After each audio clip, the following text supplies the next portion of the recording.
Hi guys, so for today's video is magluluto na naman po tayo ng ulam.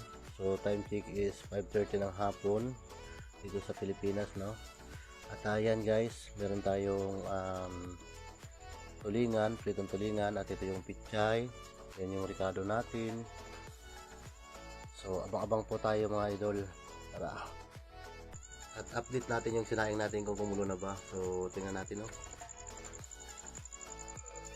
So malapit na mga idol ang ating sinaing para makapagluto tayo ng ulam, no? So abang-abang po ulit tayo mga idol, tara. Bali nabili ko siya kanina guys, kaya ng umaga. At isang piraso, 2 kilo. Yung kalahati inulam namin kaninang tanghali, ginataan. At ito na yung kalahati guys. So sa mga ka-viewers natin dyan, pa-share naman po kung kumakain ba kayo nito. So abang-abang po ulit tayo guys para sa ating ulam for tonight. Alright. So bali update ko na lang po kayo mga idol sa ating ulam for tonight.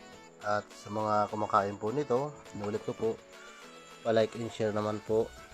At sabaw, sasabawan natin siya, escabeche kung tawagin sa Bicol. Alright.